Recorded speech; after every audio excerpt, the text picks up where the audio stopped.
ఓవైపు అధికారుల అలసత్వం, మరోవైపు సాంకేతిక లోపం, ఇక రాజకీయ నాయకుల మధ్య రగడ ఆ ప్రాంతవాసులకు జీవన్మరణ సమస్యగా మారింది. ఇంతకీ ఏదా జీవన్మరణ సమస్య, ఏమిటా కథ? Was the story. మాది స్వామినగర్. మేము అక్కడ ఇల్లు కట్టుకున్నాం ఈ మధ్యనే. కాకపోతే వంతెన ప్రారంభం బాగానే చేశారు, కానీ పని పూర్తిగా చేయడం లేదు. మేము రాత్రిపూట ఎక్కడికన్నా మా పిల్లల దగ్గర పోయి మేము బెంగళూరు బస్సు దిగితే 3 దిగుతాం. మేము అక్కడ నుంచి మాకు ఇంటికి రావాలంటే మాకు చాలా ఇబ్బంది అవుతుంది.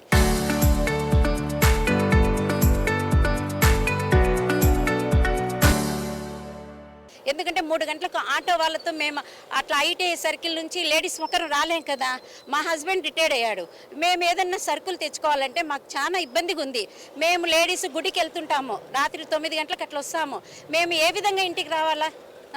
ఏదో మొదలు పెట్టినారు, మంచి కార్యక్రమే అనుకున్నాం, కానీ సంవత్సరంన్నర అయింది, ఇప్పటి వరకు పూర్తి చేయలేదు.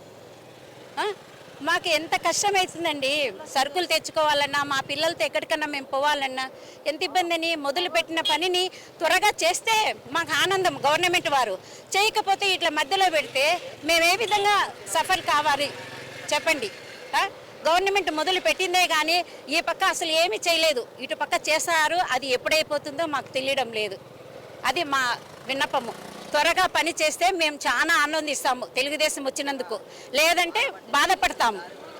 ఆడవాళ్లకు బస్సులు ఫ్రీ ఇచ్చినాడు, కాకపోతే మాకు మేము ఇంటికి పోయేదానికి సౌకర్యం కూడా ఏర్పరచాలి కదా. బస్సు ఫ్రీ అంటే మేము రోజు ఎందుకు వెళ్తామండి?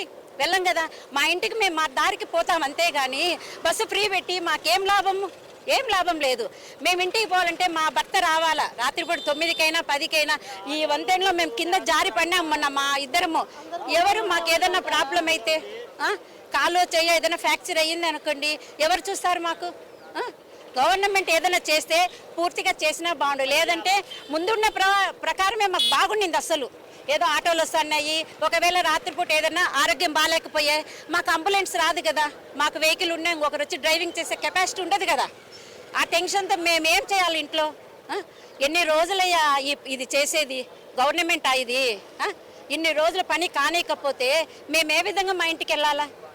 అది చెప్పండి. ఇబ్బందిగా ఉంది సార్. ఏదైనా హాస్పిటల్ పోవాలన్నా ఏదైనా చేయాలన్నా కూడా ఇక్కడ అడ్డం పెట్టేసినారు. సంవత్సరం దాటిపోతుంది. మళ్ళీ దానికి హాస్పిటల్ పోవాలంటే ఏదైనా ముచ్చుకోళ్ళు హాస్పిటల్ పోవాలి, ఆంబులెన్స్ పోవాలన్నా దానికి ప్రతి దానికి ఇబ్బందిగా ఉంది. ఈ గవర్నమెంట్ ఏం చేస్తున్నారు ఏమో అర్థం కావడం లేదు. ఏం ప్రాబ్లం ఏంటి? ఈ తీసేస్తే ఆటోలు పోతాయి.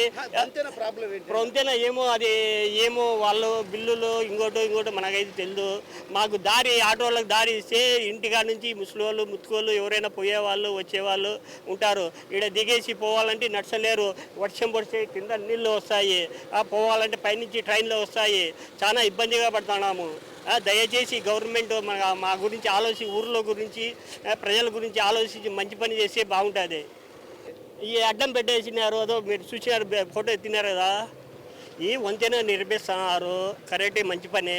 ఇది మాకు దారి ఇచ్చి ఏదైనా చేసుకుంటే బాగుంటుంది. దారి లేకుండా అడ్డం పెట్టేసి పెడితే ఏమవుతుంది? ప్రజలు చాలా ఇబ్బందిగా పడుతున్నాము. మా గురించి కూడా ప్రజల గురించి కూడా ఆలోచించి ఏదో ఒక దారి చూపించాలి కదా. అంటే అంతకుముందు ఎట్లా ఉండేది? అంతకుముందు దారి ఉండేది, పోతానేమో వర్షం వచ్చినా కూడా దాటుకొని కాదు, పైన దారి ఉండేది. రైల్వే ట్రాక్ దాటుకొని పోతున్నారు కదా? లేదా దారి ఉండేది, రోడ్డు ఉండేది. రోడ్డు ఉంది కానీ రైల్వే ట్రాక్ దాటాలి కదా. దాటాలి, రోడ్డు ఉంటే గేట్ ఉండేది. గేట్ ట్రైన్ వచ్చేప్పుడు గేట్ వేస్తాడు, ట్రైన్ పోయినాక తీస్తాడు. పైనుంచి వెళ్ళిపోతానేమో. కింద నుంచి పోవాలని కూడా కింద నీళ్ళు, వర్షం పడితే నీళ్ళు వస్తాయి, పోయేదానికి కూడా ఇబ్బందిగా ఉంది. బ్రిడ్జి తయారు కాలేదంట, అందుకని నడుచుకున్నాం. మరి ఎట్లా మరి మీ పరిస్థితి? ఇంకా ఎట్లనో ఇంకా ఎట్లా గట్లా పడాలా, ఏం చేస్తాం? తయారైందా రోజు పాలకు పోవాలని అంతేనా? ప్రజల సుదీర్ఘ పోరాటం. ఆ సుదీర్ఘ పోరాటం అదేదో వసతులు కోరుకునే పోరాటం కాదు. బ్రతుకు వెళ్ళదీయను, ఆ పక్క నుంచి ఈ పక్కకు రాను, ఆ వచ్చే విషయమై ఈ బ్రిడ్జికి సంబంధించి నిర్మాణం పూర్తయినటువంటి దాన్ని ఓపెన్ చేయండి, ఓపెన్ చేసి ఆ పక్కకు మేము రాకపోకలు సాగించుకుంటాము. ఈ పాత బ్రిడ్జిలో రావడం వల్ల ఇక్కడ పరిస్థితి బాగలేదు, కింద పడుతున్నాము. వర్షం పడినప్పుడైతే మరీ దయనీయంగా ఉంది. ఇప్పటికి దరిదాపు ఒక 20 మంది హాస్పిటల్ పాలయ్యారు. మహిళలు, వృద్ధులు, పిల్లలు అయితే చెప్పనే లేదు. ఇంకా మగవాళ్ళు అయితే బండ్లు పడుతుండ ఎత్తుకుంటుండరు, పోతున్నారు. మా పరిస్థితి, మా దయనీయ పరిస్థితి అర్థం చేసుకొని మాకు సహకరించండి అని చెప్పి ప్రజలు గొంతెత్తి ఎంత మొత్తుకున్నా కానీ అధికారుల్లో కానీ నాయకుల్లో కానీ చెల్లం లేదు. బ్రిడ్జి కట్టిన తర్వాత ఓ చిన్న సాంకేతిక సమస్య, అధికారుల సమన్వయ లోపం, కార్పొరేషను రెవెన్యూకు ఇద్దరికీ మధ్యన వచ్చినటువంటి చిన్న వ్యత్యాసం వల్ల ఈరోజు కొంతమంది నిర్వాసితులకు డబ్బులు ఇవ్వక ఆగిపోయింది. ఆ రోజు కమిషనర్ టీడీఆర్ బాండ్లు ఇచ్చి క్లోజ్ చేస్తానన్నటువంటి ఒక కాన్ఫిడెన్స్తో కలెక్టర్ గారికి చెప్పడము, దాని తర్వాత కలెక్టర్ గారు లేదు నాకు సంబంధం లేదు కమిషనర్ గారిని అడుగుపోండి అని చెప్పడము, ఈ రెవెన్యూ కార్పొరేషన్ దోబూచులాటలో డబ్బు నిలబడిపోయి బ్రిడ్జి పూర్తి అయినా కానీ ఆ బ్రిడ్జిని ఓపెన్ చేసుకోలేని పరిస్థితి.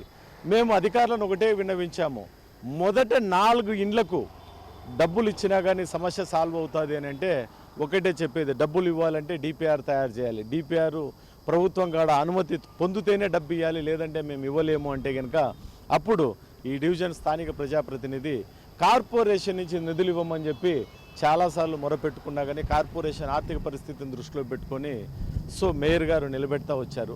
చివరికి ఇక్కడ ఉన్నటువంటి పరిస్థితి తీవ్రతను అర్థం చేసుకున్నటువంటి గత పాలక వర్గం చివరి మీటింగ్లో ఈ నిర్వాసితులకు ఏదైతే ఇవ్వాలనో ఆ డబ్బును సాధారణ నిధుల నుంచి ఇచ్చేకి వాళ్ళు అంగీకారం తెలిపినా కానీ ఇంతవరకు కమిషనర్కు ఆడ డబ్బు ఇయ్యని మనసొప్పలేదు.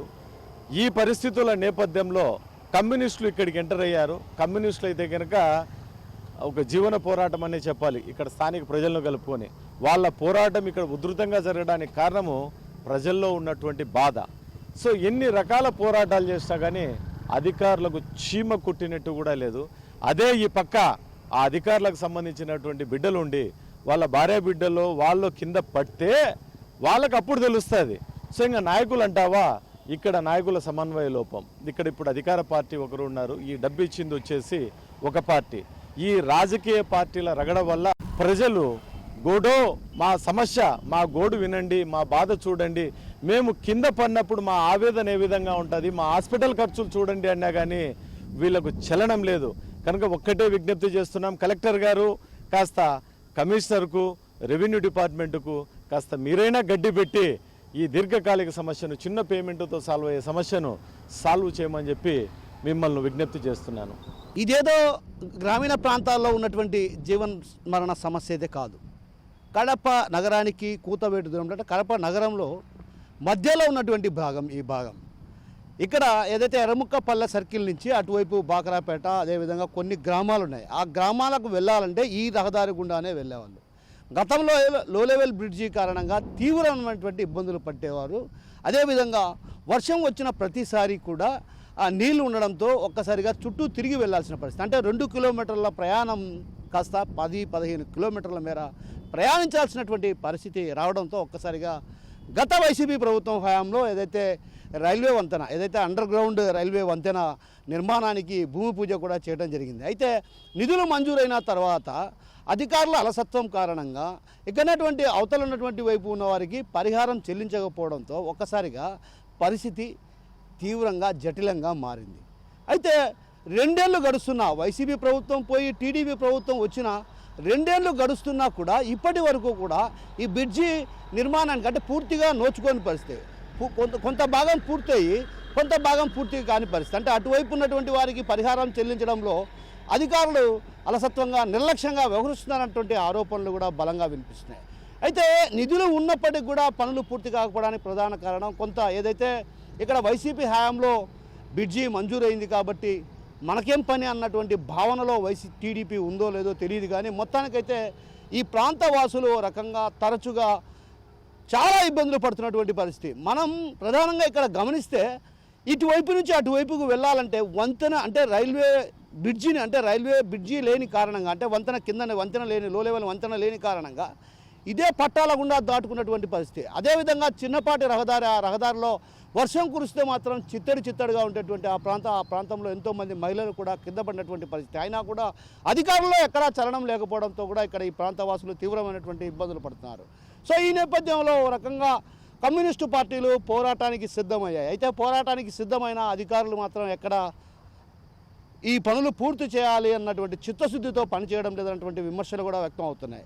అయితే మరి ఇటీవల కాలంలో దాదాపు 20 మంది ఇక్కడ పడి గాయపడినటువంటి పరిస్థితి, అదేవిధంగా కింది నుంచి వెళ్ళాలంటే కూడా చాలా ఇబ్బందికరమైన పరిస్థితి, చిన్న రోడ్డు కావడంతో కూడా ఇబ్బందికరమైన పరిస్థితుల్లో తలెత్తున్నాయి. అదేవిధంగా పెద్ద పెద్ద వాహనాలు అయితే చెప్పనవసరం లేదు, ఇటువైపు నుంచి వెళ్ళేటువంటి పరిస్థితే లేదు. ఎందుకంటే ఇది చిన్న బ్రిడ్జి కాబట్టి ఇక్కడి నుంచి వెళ్ళాలంటే కూడా కొంత ఇబ్బందికరమైనటువంటి పరిస్థితులు ఉన్నాయి. అయితే ఆ నేపథ్యంలో బ్రిడ్జికి నిధులు మంజూరై నిధులు ఉన్నా కూడా పూర్తి కాకపోవడం పట్ల పలు విమర్శలు వ్యక్తమవుతున్నాయి. ఈ నేపథ్యంలో అధికారులు కూడా ప్రత్యేకమైన దృష్టి సారించి ఏదైతే రాజకీయవేత్తలు కూడా ఏదైతే ఉన్నటువంటి అవతల వైపు ఉన్నటువంటి వారికి పరిహారం చెల్లించి బ్రిడ్జి నిర్మాణాన్ని పూర్తి చేయాలి, లేకపోతే ఇది జీవన్మరణ సమస్యగా మారే ప్రమాదం ఉన్నటువంటి భావన పలువురు వ్యక్తపడుతున్నటువంటి నేపథ్యంలో అధికారులు వీటిపైన శరవేగంగా పనులు పూర్తి చేసేగా అడుగులు వేయాలని ఆశిద్దాం. కెమెరా పర్సన్ రాముతో కిషోర్, RTV కడప నుంచి.